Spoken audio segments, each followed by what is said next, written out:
Cayetano versus NBI matibag, barilan sa Senado. So ngayon nagkaroon ng mga exciting na kaganapan sa Senado. Nagkaroon ng mga barilan kasi meron daw mga alleged NBI na nakapasok daw sa loob ng Senate na nag-disguise daw sila bilang mga media. At tong mga alleged na NBI, sinasabi ni Senate President Cayetano nung nag-live siya nung gabing yun, nung nagpapanik na silang lahat kasi tumaas ang mga emosyon nung nagkabarilan, sinasabi daw sa kanya ng OSAOng Office of the Sergeant at Arms na medyo mukhang NBI kasi may mga NBI na nakasulat daw dun sa mga vest nila kaya hindi yung kanilang perspectively na iniisip na alleged attackers na bumabaril. At after the report, ngayon maraming mga nagtataka kung NBI ba talaga to kasi sinabi ni NBI Matibag na hindi naman daw sila gumalaw at wala silang tao doon during nung gabing yun nung in-interview siya. Ngayon naman nung nahanap yung tao, hindi daw to NBI agent kundi NBI volunteer ang tawag dito kasi driver daw siya doon sa NBI, so hindi daw siya NBI agent. At kine-claim nitong driver na to na napag-utusan siya na kailangan hulihin daw si Bato de la Rosa kahit may masaktan pa. Ngayon naman marami mga speculation online ng mga netizens natin, may mga comments left and right. Ang sinasabi ng mga ibang commenters na nagda-doubt sa nangyari, sinasabi nila na ito daw ay stage or sinet up daw to. Inaakusahan ng mga netizens ang Senado o ang Senate President na sinet up to para magkagulo. Kumbaga sinet up na to ng Office daw of the Sergeant at Arms para magkagulo daw sa loob ng Senado at magkaroon ng sympathy or whatever na or makatakas daw si Bato during the commotion. Ang sinasabi naman ng mga iba ay hindi, ito daw ay isang failed attempt ng NBI para hulihin ang si Bato de la Rosa at ngayon dinedenay nila na sila to. So Dad, ano nakikita mo dito? Base kasi sa mga nakita natin mga sinabi nila o mga panayam na binigay ng ating mga senador, no? Sinasabi nila na ang una yatang nagpaputok ng warning shot from the office of the Sergeant at Arms, no? So ibig sabihin mga tao to ng under the Senate, no? So parang nagpaputok sila ng warning shot. Yun ang sinasabi na napanood natin na itong huling panayam, no, nakita natin. At sumagot din naman ang kabilang kampo na nung nagpaputok sila ng parang warning shot, parang nagpaputok din ng warning shot, I think, sa mga staff ng NBI, no? Parang something like that yung latest na news na sinasabi, no? Pero sa akin kasi, ang pinaka-main point dito, bakit tayo humantong sa ganitong, kumbaga nagkainitan, no? Kumbaga nakakapikunan, ang sabi nga dito, no? Ang punto kasi dito, first of all, dapat nagkaroon muna ng diplomatic dialogue between the NBI director sa kanang Senate President, no? So dapat nag-usap muna sila heart to heart, no? Kung ano yung mga dapat sundin na mga proseso at yung kung ano yung dapat ipatupad na batas, no? Na sa katulad nito, may warrant of arrest kasi na nire-recognize na ng ating gobyerno, no? Kasi katulad sinabi natin, kahit na may warrant of arrest ang ICC, kung hindi i-recognize ng gobyerno, ng ating Pangulo, ng ating pamahalaan, pwedeng hindi pa rin iserve to. Ang problema nga lang, pag hindi to pinatupad, magmumukha naman tayong katuwa-tuwa o pagtatawanan naman tayo ng buong mundo kasi parang wala tayong disiplina, wala tayong mga paninindigan pagdating sa mga ganitong klaseng pagpapatupad ng batas, no, ng warrant. So, ang nagkulang dito? First thing kasi, hindi katulad ng ibang administrasyon, lagi silang merong mga Secretary for Political Affairs, no? O meron silang PLLO, yung Presidential Legislative Liaison Officer, no? So dapat dito, yung PLLO o yung Secretary for Political Affairs ang nakikipag-dialogue muna sa mga senador, no? Para at least maipaliwanag sa kanila na dapat nilang sundin yung mga patakaran at batas. Kasi sila dapat na magsilbing magandang halimbawa sa ating lipunan. Kasi ang nakikita dito, katulad niyan, no? Kung ikaw ay pangkaraniwang mamamayan, at nakita mong kayang gawin niya ng mga nasa kapangyarihan, edi lahat maggagayahan na. Kung meron palang kriminal na isa-serve yung warrant of arrest, makikipaglaban din sila, makikipagtalo sila at hindi nila susundin yung warrant kasi nga parang hindi na nire-respeto, binabastos na nila yung ating pamahalaan. So ito lang yung naging problema kasi dito. No? So both parties medyo nagkaroon ng pagkukulang. No? So sa anggulo ng NBI, dapat sana kinausap muna nila ng mahinahon. Pinuntahan nila, nag-courtesy call sila sa ating Senate President Alan Cayetano at ipinaliwanag nila kung ano yung magandang cooperation na pwedeng gawin para ma-serve yung warrant ng maayos. No? So yun ang una. Pangalawa naman, sa Senado naman, alam naman nilang meron ng warrant at pinapatupad na to para naman sa ganun ipakita natin na sumusunod tayo sa batas, dapat sana isinuko nila si Senator De La Rosa ng maayos, no? Para nang sa ganun ay maayos yung buong proseso. Kung ikaw naman si Senator Marto De La Rosa, kung ikaw naman yung senador na may warrant, sa akin kasi dapat ipakita mo na ikaw bilang hinalal ng tao, ginalang ka ng mga tao, pinagkatiwalaan ka, na kayong bumabalangkas ng batas, dapat marunong ka rin tumupad o sumunod sa batas. No? Wala tayong papanigan dito. Ang sinasabi lang natin, napakahalaga kasi sa ating mga namumuno at namamahala na magpakita ng tamang halimbawa sa mga pangkaraniwang mamayan na hindi pwede kilala ka, may pwesto ka, pwede mong palusutan, that you're above the law. Yun lang kasi ang nakikita nating mali dito sa nangyari. No? So, another issue, bilang senador at bilang dating naging chief of police at at the same time naging kilalang opisyal ng ating bayan, sana naman maunawaan ng lahat ng mga naglilingkod sa ating pamahalaan na pag kayo pumasok sa pamahalaan at lalo na kung ang pinasok nyo Armed Forces o PNP, dapat yan handa nyong ibuwis o ibigay ang buhay nyo para sa bayan. Di ba? Kaya nga meron tayong bayang magiliw. Di ba yung sinasabi natin? Di ba yung ating lupang hinirang na inaawit kung tayo na sa paaralan, araw-araw kinakanta natin yan. Ang ending yan, ang mamatay ng dahil sa iyo. Ibig sabihin, dapat handa mong ibigay yung buhay mo. You don't only join it, the government or the PNP or armed forces because you want the perks, you want the privileges with a little investment or a little sacrifice. At the end of the day, if you join the government and you join the PNP or AFP, your dedication must be to commit your life to serving the people and to serving the nation. Hindi yung self-service. Yun ang nakikita kasi natin dito na parang natakot siya, yung sinasabi natin fear, no? Flight, di ba? Pag tumakbo ka, fear yon. Nauna nang ibabaw yung takot sa kanyang damdamin instead na harapin niya yung mga paratang sa kanya. No? Kasi nga, at the end of the day, may edad na rin naman si Senator Bato. No? I think if I'm not mistaken, is around like 64 years old. No? At 60 years old, pag umabot ka na ng senior, pasalamat ka na sa Diyos na umabot ka pa sa ganyang edad kasi karamihan sa ating mga kababayan hindi umaabot ng 60. No? So, umabot ka na sa 60, nagkaroon ka rin naman ng mga katungkulan na nabiyaan ka na ng lipunan at ang pamahalaan. Siguro naman dapat handa mo na rin isakripisyo ang buhay mo para ipakita naman. Kasi kung talagang hindi ka naman guilty, ba't ka naman dapat matakot? Ipaglaban mo.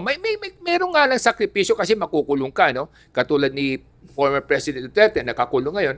Pero kung tatakbuhan mo naman, para ka rin nakakulong sa hawla na hindi ka rin basta makagalaw, hindi ka rin basta makaikot kasi nga, alam mong minamanmanan ka at anytime pwede kang madampot at baka pwede ka pang mabaril. No? Mamumukha kang fugitive talaga niya. Parang guilty ang dating mo. Samantalang kung pwede naman niyang labanan, ipakita niyang hindi siya guilty, at least mali mo, baka ma-acquit pa rin siya. No? Kaysa ngayon, ganyan tumatakbo siya, para ka na rin nasa preso niya kasi nga magtatago ka at pwede ka pang ipagkanulo ng mga kakilala mo, kaibigan mo. Baka pwede pa rin silang mapahamak kasi nga meron tayong kasabihan, pag hinarang mo ang isang law enforcer sa pag-aresto ng tao, ng isang fugitive o ng isang may kaso, pwedeng obstruction of justice yun. No? So pwedeng ano pa rin yun, na hindi lang sa obstruction of justice para ma-accomplish ka pa lumalabas niya. No? So yun ang maraming issue kasi dito na yun lang sana ang sa akin lamang, sa ating mga kababayan, maunawaan nyo na pag ganyan may mga kaso, harapin ninyo. Huwag niyong tataguan, huwag niyong tatalikuran kasi nga ganun din parang isang multo yan, nahahabulin kayo kahit saan kayo magtago. Ngayon, Dad, may mga rumor ngayon na sinasabi na nakatakas na daw si Senator Bato de la Rosa from Senate. May mga nagsasabi na nakita daw si Senator Robin Padilla sa isang airport as early as 4 a.m. the next day. Tapos, ngayon, parang nung kinukumpirma ng media at saka ng mga NBI kung nandun ba si Bato de la Rosa sa Senado, yung mga lawyer niya sinasabi daw na nandun pa daw siya sa 5th floor. Pero walang confirmation na nandun siya actually. Wala pang nakakakita sa kanya or nagko-confirm na andun pa talaga siya sa Senado. So it seems like naging parang fugitive na rin si Senator Bato de la Rosa. Ngayon, nagparinig si Senator Panfilo Lacson kung sino daw ang mastermind behind the shooting the other night. Sinasabi niya, he who has the means, opportunity, and motive is the most likely suspect na nagpasimuno ng itong shooting. So parang, Dad, sinasabi ni Panfilo Lacson, nagpaparinig siya na kung nakatakas nga si Bato last night, baka ang kampo ni Bato ang nagpasimuno ng shooting para maging isang distraction para makatakas si Senator Bato de la Rosa. Para nag-take flight na nga si Senator Bato de la Rosa. Ngayon, Dad, you're saying na when you're a fugitive or when there's a law or an arrest warrant, dapat mag-surrender ka. Because it's interesting rin kasi si Senator Panfilo Lacson noong 2010 also actually ran away from an active warrant of arrest. So in 2010, nawala siya from the Philippines. Until 2011, nung na-clear ang pangalan niya, ng Supreme Court or ng Court of Appeals, only after that, na bumalik si Senator Panfilo Lacson. Do you think that, na one, it's most likely that the shooting was a distraction staged by Senator Bato de la Rosa to escape his warrant of arrest? And second, in those cases na kunwari it's already happened na someone ran away from an arrest warrant and their name was cleared after, and then that's when they came back. Is that something wise to do? Kasi Dad, let's face it, yung isang mga favorite movie natin is yung si Harrison Ford, The Fugitive, di ba? Na he had an arrest warrant, hinahabol na siyang police, but he ran away from the warrant to prove himself not guilty. Is that something wise to do, especially by sitting government officials? Well, unahin natin sa mga issue na sinasabi natin, no? So kasi kung may mga nakita tayong mga bagong kumbaga pahayag ngayon na sinasabi na wala na nga si Senator Bato de la Rosa, I think Senate President Alan Cayetano already confirmed it na wala na si Senator Bato de la Rosa sa Senate premises, no? So ibig sabihin niya nakatakas siya. So given those kind of information, kung i-analyzein mo, ay mukhang yung putukan nga kagabi talagang naging diversionary tactic ang tawag doon, no, para makatakas siya. Kasi nga, ang nagpaputok na una, yung sinasabi nga nila from Office of the Sergeant of Arms, no, ng Senado. So, ibig sabihin, sila yung una nagpaputok ng warning shot. No? And if I'm not mistaken, mahigit 20 yata yung warning shots na pinaputok. Hindi na nga warning shot yun parang talagang running amok na yung paputok na yun. No? So, it looks like, at this juncture, based on those information, na wala na si Senator De La Rosa sa Senate premises, at number 2, mahigit 20 na bala ang pinaputok ng Office of Sergeant of Arms ng Senate, parang kung titingnan mo, yun ang magiging conclusion ng karamihan, no, na mukhang ginamit yon na paraan para makatakbo si Senator Bato de la Rosa sa mga law enforcers na pinamumunuan ng NBI. No? So yun ang issue number 1 dito. Ang issue number 2 dito, is it wise to be a fugitive, no? Yung mga napanood nga natin sa pelikula, si Harrison Ford, at the same time, meron din ganyan pelikula si Wesley Snipes, kung hindi ako nagkakamali. At of course, dahil kay Senator Ping Lacson, na nangyari din dati, at ngayon kay Senator De La Rosa, at hindi lang yan, meron pa yung dating ating Bureau of Corrections, si Bantag, no? Director Bantag. So, lahat sila, they are considered fugitive at that particular point, no? So, but again, as the saying goes, is it wise to be a fugitive? The answer is no, definitely not, no? Kasi mga nangyaring yon na sinasabi natin kada sa pelikula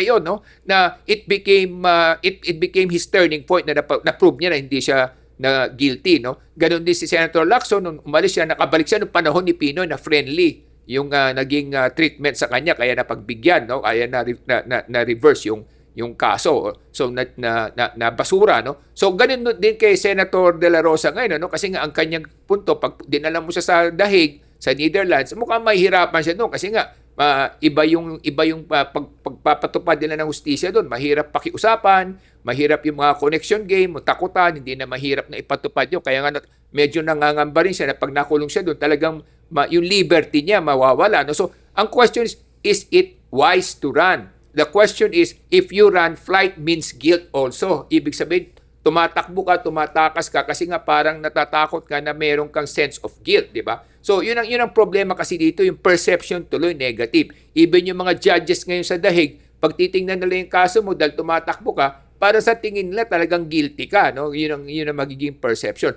Pangalawa, pag tumakbo ka, kasi maaring ang makahuli sa'yo, mabaril ka pa, no? Kasi pwede ka mapatay anytime, no? So, pwede mangyari yun kasi now you are running away from the law at naputukan ka, nabaril ka. That can also be your risk that you have to take. No? And number 3, katulad sinabi natin, kung kaya mo naman mag-hire ng mga abogado at tingin mo naman hindi ka guilty, di laban mo, no? Siyempre, para sumusugal ka rin, of course, dahil nakakulong ka na, no? Pero ganun din naman, kahit na nandito ka, nagtatago ka, halimbawa, o kahit nasaan ka man, yung liberty mo, restricted din. Restricted din yung liberty mo kasi alam mo, anytime pwede kang mahuli. Anytime pwede kang masaktan o pwede kang mabaril, no? Kasi pwede rin ma-citizen arrest ka. So, yun ang mga problema doon, no? Pwede ka ipagkanulo ng mga malapit sa iyo. So, kumbaga restricted na yung liberty mo, una. Pangalawa, pwede kang masaktan. Pangatlo, magmumukha pa kapag talagang guilty. Kumbaga, kung titingnan ka, yung chance mo na manalo sa kaso, mas lalong lumiliit kasi nga ang tingin sa iyo, tumatakbo ka. Flight, kadalasan, pag sinabing flight, means guilt, no? So, unless, of course, sabihin na lang natin talagang hindi ka guilty, tapos meron kang sa tingin mo, nasa set up ka, pero may mga ebidensya ka na pwedeng mailabas, Pero kahit na ganon, very risky yung move na yun. Those chances that you can turn it around with that kind of situation is 1%. Di ba? So, pero kung lalaban ka sa korte, at least mas mataas yung chance mo kung magagaling abogado mo at saka meron ka rin mga sapat na ebidensya para patunayang hindi ka guilty. So Dad, anong masasabi mong best case scenario for Senator Bato? Kasi baka yung plan nga niya is to flight or to take cover habang andito yung kaso niya until 2028. Kasi what if, like you said, kung mas maging friendly ang next administration sa kanya, because the only thing to make an ICC arrest warrant valid is for the local government or the Philippine government to cooperate. So siguro ang hope niya, masasabi bang hope niya na may manalong isang Duterte, whether it's Sara, whether it's Baste, whether it's Pulong, for president, at pag naging presidente na ang isang Duterte, hindi na sila magko-cooperate with ICC and Bato can then be a free man here in the Philippines. Do you think that's the plan? Yes, correct. No? Kasi kung ako siya, let's say, assuming na ikaw yung nasa kanyang katayuan, no? Nasa sapatos kanya, you can also look at that as a possible option. No? Kasi nga, hindi lang naman ang mga Duterte ang pwedeng manalo. Pwede rin si Senator Bongo as an alternative option. No? Kasi mukhang malakas din si Senator Bongo. Let's say, worst case scenario, mga hindi makatakbo si Vice President Sara Duterte dahil may impeach siya. But at this point, mukhang hindi na siya may impeach. No? So, ibig sabihin nun, maraming choices sa kabilang side. No? Sa kampo ni Duterte, si Sara or si Bongo ang medyo may chance na manalo. Tapos dito naman sa kabila, medyo malabo pa, medyo malamya pa. No? So pag pinagtagal mo nga naman, pinatagal mo, by the time na nanalo ang, let's say, ang Pangulo na supportive sa kanya o positive, hindi nila i-recognize yung warrant of arrest na galing sa ICC. The President can do that, of course. And at least for the next 6 years, he will be free from that. No? Pero ano naman yung kapalit? Yun ang tanong doon. No? Ano yung kapalit? Of course, una, yung tingin sa'yo ng mga tao, hindi na maganda kasi parang ang tingin sa'yo naduwag ka, natakot ka. Pangalawa, ang tingin sa'yo parang talaga may kasalanan ka at may guilt ka. And can you live with that? No? I mean, say, at that age, I think you must be ready to give like your life because at the end of the day, you will also pass away. No? It's just a question of, sabi nga nila, di ba? At when you reach the age of 70, you're very fortunate already. And then if you reach 80 and you're still strong, that's a double blessing already. So, I mean, say, what's the point of living so long if you're also in hiding? And number two, your reputation and your image is already tarnished because people will look at you with disdain. They will say that, well, you are really just another criminal hiding from the skirt of another person. Or number two, you will die looking at yourself in the mirror and you will say, where is my integrity as a human being? Diba? Number three, if you're really guilty, then you face the consequences because we all face consequences of our misdeeds, no, in life. No, it's a question of how much you are willing to give and how much you're willing to pay, or how much you will be penalized. Ngayon, Dad, ang isa pang usapan dito is that dapat daw, or syempre, sinasabi ni Senate President Alan Cayetano na nasa custody ng Senate si Senator Bato de la Rosa at that time. Ngayon, sinasabi mo, dapat sinurrender ng Senate President at nakipag-coordinate siya with the NBI. But what if, in this case scenario, the Senate just, takes custody and, the Senate President does not, release the custody of Senator Bato de la Rosa to the NBI or other authorities, and they take the custody of a fellow senator.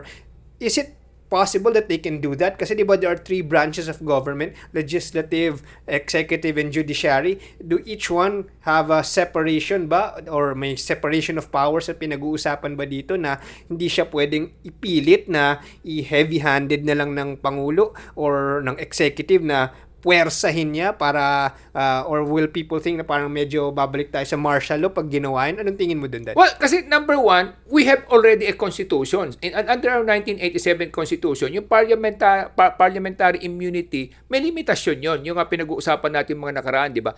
If the crime that you are involved with or being accused with is punishable less than 6 years, you have parliamentary immunity during the session. But after the session, that does not apply already. So number one. Number two, if the crime is more than 6 years, punishable by more than 6 years imprisonment if you're a judge guilty, then you have to surrender. You have to be arrested. No?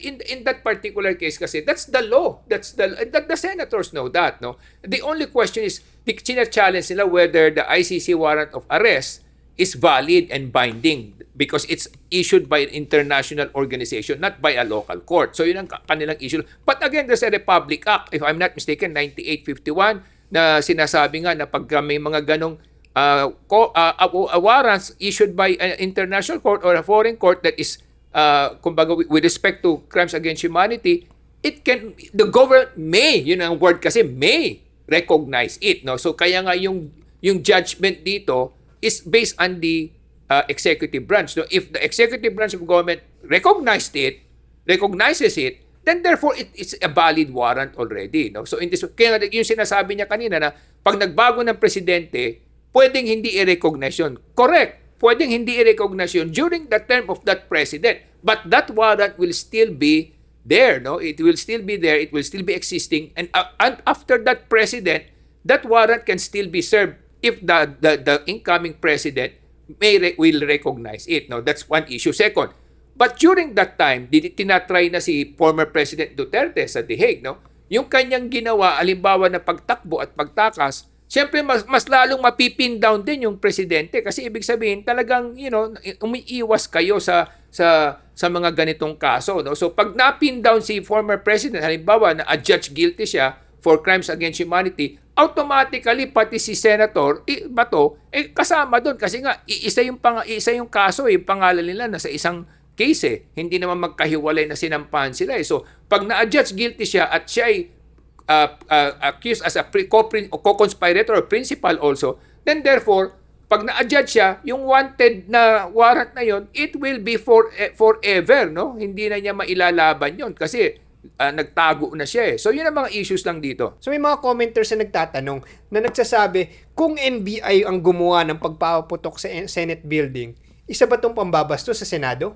Well, definitely, yes, no? Kasi nga, bakit kayo nagpaputok, di ba? Pwede namang kausapin ng maayos yung ating mga senador at ang Office of the Sergeant at Arms, no? Hindi yung ganun parang nagpaputok siya. Pero nga, based on the current news information, so nasabi na, ang una nagpaputok, yung Office of the Sergeant of Arms, no? So sila yung una nagpaputok. So kung gumanti man ng putok itong mga taga-NBI, siguro para rin ipakita nila na wag nyo kaming takutin, no? So hindi na pambabastos yun. It's just a reaction to a wrong action, di ba? So yun ang naging issue kasi dito. Ngayon, katulad ng mga sinasabi ng ating mga kababayan, yung iba kasi sinasabi nila na bias daw tayo sa ating mga paninindigan o pananaw. Hindi kami bias mga kababayan. Ang sinasabi namin dito kung ano yung totoong nangyayari sa ating lipunan, wala tayong kinikilingan o kakampihan. Ang kakampihan lang natin, una, kung ano yung makakabuti sa bayan at sa ating mga mamayan. At pangalawa, kung ano yung mga tamang patakaran na dapat sundin para sa ganun magkaroon tayo ng mas maayos na lipunan. Ngayon, Dad,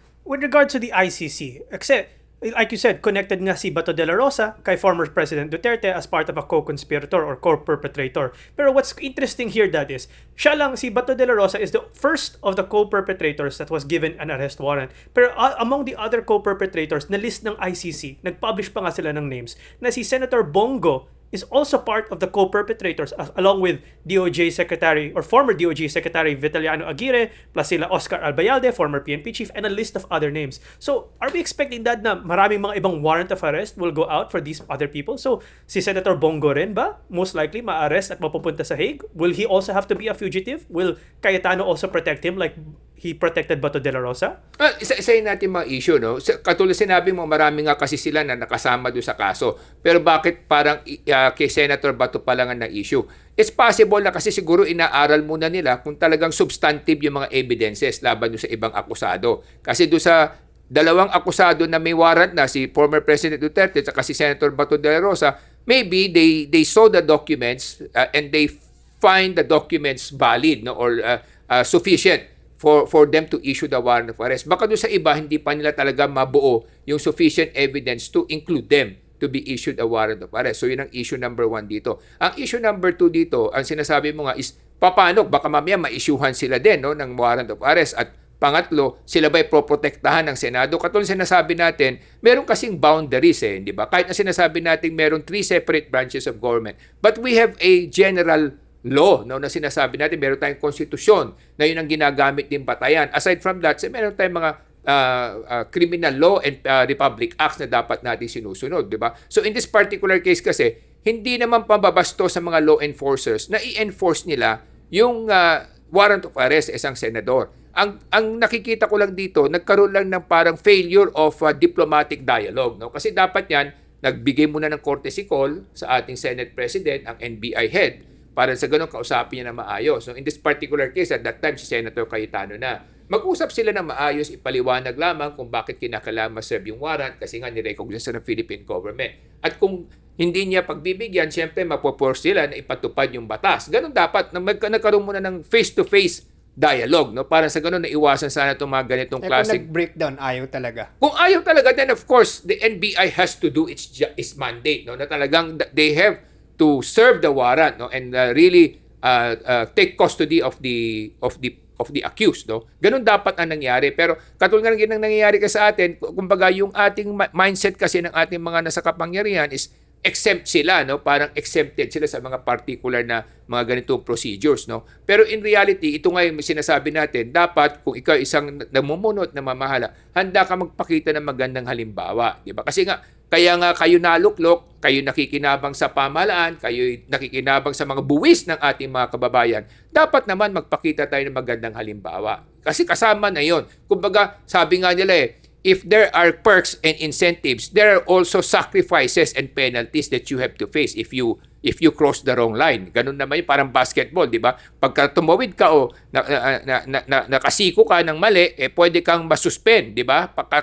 May kaparusahan yun. Hindi naman pwedeng panay maganda lang yung sweldo, maganda lang yung pribileyo. Meron din kaparusahan niya pag nagkamali. Ang isa pang sinasabi ni Senator Bato de la Rosa na isa ditong conspiracy ni former Speaker Martin Romualdez, yun yung kanyang allegations, kasi gusto daw sila i-banish politically from the face of the earth or from the face of the country para hindi na sila makabalik sa political circulation. Kasi ang sinasabi niya, gusto daw ni former Speaker Martin Romualdez noon tumakbo ng presidente ng Pilipinas laban kay Sara Duterte. Kaya gusto lahat sila ipaalis ng Pilipinas permanently para hindi na sila makabalik or maka-comeback pa in the future kung after ilang presidential cycle maka-comeback pa yung grupo nila. Kaya parang ang sinasabi niya, bakit wala siyang murder case or any case na final dito sa Pilipinas? Bakit ganun? Bakit kung magpa-file man lang sa kanya ng reklamo, bakit hindi sa Pilipinas? Bakit walang ni isang korte sa kahit na ni isang kapuluan ng Pilipinas na finailan siya? Hindi ba medyo politically motivated to? Anong tingin mo sa sinasabi ni Senator Bato de la Rosa? Well, kalma sinasabi kasi natin, no, meron laging divine justice, no? Kaya nga minsan sinasabi natin it's so hard to question the wisdom of God, the ways of God, di ba? Kasi nga sometimes God put different ingredients together to happen, no? Kumbaga iba-ibang ingredient na nangyayari para sa ganon maparusahan niya yung mga dapat parusahan, no? So bigyan natin example, okay? Number one, kung sinasabi natin na ito'y na-motivate o pinondohan o sinuportahan ng dating Speaker Martin Romualdez dahil sa ganun nga yung kanyang intention, assuming na ganyan yung kanyang intention, ganyan kanyang plano, ang question niyan kasi paano naman ito tatagos, di ba? Tandaan natin, ito'y isinampa sa isang International Criminal Court. Hindi rin ito papansinin ng International Criminal Court kung wala rin silang nakikitang sapat na batayan. Yun ang una kasi doon, no? Kung walang sapat na batayan, lahat tong planong ito, walang pupuntahan to, una. Pangalawa, meron ba mga naging biktima o nasaktan o mga nahandang tumestigo sa mga nangyari? Kung meron at napakarami, yun ang next problem, di ba? Kasi saan galing ito? Ito ba'y manufactured? Ito ba'y mga peke lahat ng mga biktima o nagpapanggap lamang na biktima para lang sa ganun makatanggap sila ng pera kay former speaker? Pag ang sagot, hindi, mga totoong biktima to, then of course, that's again another layer na hinayaan ng Panginoon na mangyari to na mapondohan ng isang taong ambisyoso itong mga nabiktima para matulungan sila magkaroon ng katarungan. Yun ang second issue dito. Ang third, kasi nga may iba pang testigo na naging parang witness nila, no? Parang state witness na naging kasama nila sa pagpapatupad ng mga ganitong pamamaraan, di ba? Kaya nga ito yung sinasabi natin divine justice. Minsan, ang mga nangyayari sa ating lipunan, kala natin lahat okay, hindi. Kasi nga pag nakialam ang Panginoon, gagamitin niya yung mga kaibigan mo o kalaban mo o yung mga naging biktima mo, nasaktan mo o yung mga nakatulong sa iyo na magbuklod-buklod para sa ganun malagay ka sa alanganin. No? So yan minsan na nangyayari sa ating lipunan. That's why they say there's always divine justice. Pag may ginawa kang mali, dapat handa mong panagutan at handa mong harapin dahil talaga may kaparusahan yan. Kaya yung sinasabi na sa mga kababayan natin, that's why always take the right road because if you take the wrong road, then you must be ready to face the consequences and the penalties of that direction. Ngayon naman, may mga tao sa comment section na galit at nagsasabi, hindi ba dapat kasi yung mga ibang OFW natin na may mga ginawang krimen sa mga foreign countries, pinapakiusapan natin na dito na lang nila gawin yung parusa nila sa mga kulungan ng Pilipinas, pero wag dun sa kulungan ng Saudi, sa kulungan ng Qatar, or kulungan ng Middle East like yung mga OFWs natin or ibang bansa. Dapat dito sila ikulong kasi sa taga-Pilipinas sila at pinapakiusap daw ng ating gobyerno na dito sila ikulong. So ngayon, ang sinasabi ng mga ibang commentators na nagalit sa ibang mga videos natin na hindi ba dapat ang ipaglaban ng ating gobyerno na ikulong si Bato de la Rosa, yes, for his crimes here in the Philippines. Dapat kasuhan siya ng ating gobyerno dito sa Pilipinas at ikulong siya dito sa Pilipinas. Anong tingin mo sa mga sinasabi ng mga netizens na yan? Well, ito siguro yung point of view ko. No? May point of view sila pag sinabi natin yung mga kababayan natin nakakulong sa abroad, pinaglalaban nga natin na maiuwi natin dito para dito na lang sila magsilbi ng kanilang sentensya, di ba? In this particular case kasi, hindi pa naman nasisentensyahan si Senator Bato de la Rosa. In fairness to him, if he can prove that he is not guilty in the court trial over there in ICC, then of course he can be acquitted. Now, if he is not acquitted because he is convicted, then the government can, yung sinasabi mo, that's where it could apply, no? Na i-request na lang na dito na niya i-serve yung kanyang sentence, di ba? Yun ang pwedeng gawin kasi nga naihabla na kasi naakusahan na kasi at naiakyat na isampa na sa korte at naka-issue na ng warrant of arrest. So kung sana meron ng ganon, di talagang kinakailangan harapin muna kasi nga kung hindi niya harapin yun, talagang magmumukhang guilty siya. Una. Pangalawa, kung meron ng judgment against him, then that's the time that the government can request na dito na lang niyang i-serve yung kanyang sentence, di ba? Yun ang pwede nilang gawin. So, pero at this juncture, kung sabihin mong itakas muna natin at wag natin iharap doon, eventually tumatakbo pa rin yung kaso doon whether he likes it or not. Tumatakbo yung kaso yun. At kung na-judge guilty, halimbawa si former president, kasama doon si Senator Bato de la Rosa, forever na criminal na siya na nagtatago sa batas. So forever na fugitive siya. Pag lumabas siya ng Pilipinas, anytime pwede siyang maaresto sa ibang bansa at ganun din, doon siya mapaparusahan. So yun ang mga issues kasi natin dito na sinasabi natin, no? Without siding with anyone. Ngayon ang tanong, bakit hindi siya kasuhan dito? Yun ang magandang tanong. Ba't hindi siya sa Pilipinas kasuhan? Katulad sinabi natin, kasi nga kadalasan, pag dito kinasuhan ng mga taong may kapangyarihan at merong kakayahan, talagang yung chance na convict sila mababa kasi nga madalas napapakiusapan dahil nga nasa kapangyarihan din. Kaya nga una, pangalawa, kasi nga crimes against humanity to at doon isinampa ng mga biktima. Kung sino man nagpondo sa kanila, it doesn't matter anymore. Kung ginamit yon, pinondohan sila, ginamit sila kasi nga may personal na ambisyon yung ibang tao. Well, yung nga sinasabi natin, divine justice, ginamit din sila ng Panginoon para pondohan tong mga to para meron naman silang magkaroon sila ng katarungan, di ba? Kasi kung hindi naman talaga mapapatunayan, ma-acquit si Senator Bato de la Rosa. Because yung mga ebidensya naman sa kanya malamya at hindi naman supisyente, ma-acquit pa rin siya, no? So yun ang punto dito. Ngayon, kung talagang malakas at talagang makikita na meron siya, kasi tandaan natin, kinakailangan ma-prove beyond reasonable doubt na guilty sila. So, mabigat yung beyond reasonable doubt na yun, no? So, technically speaking, ang mga criminal nga, mas may advantage kung titingnan mo. Kasi nga, to prove beyond reasonable doubt, napakahirap gawin nun, no? Kasi nga yung sinasabi natin palagi, it's better for 10 guilty man to be free than 1 innocent man to be put in jail. So, ganun lagi ang thinking ng batas, no? So, I mean to say, if you are not guilty, then you should fight it, no? If you're guilty, then I think you should face the consequences of your action because it's time that you have to face it if you're guilty. Kaya mga kabayan, napaka-importante ng edukasyon kasi maraming mga netizens na nag-aaway-away at nagko-comment ng mga different sides or whether pro or against a certain direction. But ang pinaka-importante dito, kailangan natin ng edukasyon para we don't just side based on feelings. We decide based on educated decisions. Kaya napaka-importante ng edukasyon kasi pag edukado ang buong Pilipinas, lahat tayo magkakaroon ng educated discussion, hindi lang panay feelings. Kung pro ka, state it in an educated way. Why are you pro Bato? State it in an educated manner. If you're anti-Bato, state it in an educated manner. At least magkaroon tayo ng very educated discussions where we can all educate each other. Pero kung panay feelings lang, syempre, hindi tayo makakakita ng clear direction kung paano uunlad ang Pilipinas. Kaya kami dito sa Ilocano Defenders Party is edukasyon ang aming pinaglalaban para sa uunlad ng bayan. Para sa edukasyon, ako si Morgan Sain, yung coach ng bayan. Mga kababayan, ang pinaka-importante, lahat tayo ay dapat pro-Philippines. At kung tayo ay pro-Philippines, lahat ng desisyon natin at lahat ng sinasabi natin dapat makakatulong sa kinabukasan ng Pilipinas. Kaya kailangan itaas ang antas ng edukasyon para lahat ng gagawin natin mas maganda para sa kinabukasan ng Pilipinas. We have better leaders, better choices, and better education. Kaya para sa edukasyon, ako po ay si Solomon Sai, ang inyong kuya ng bayan. Sa lahat ng mga aming minamahal na kababayan, don't get us wrong.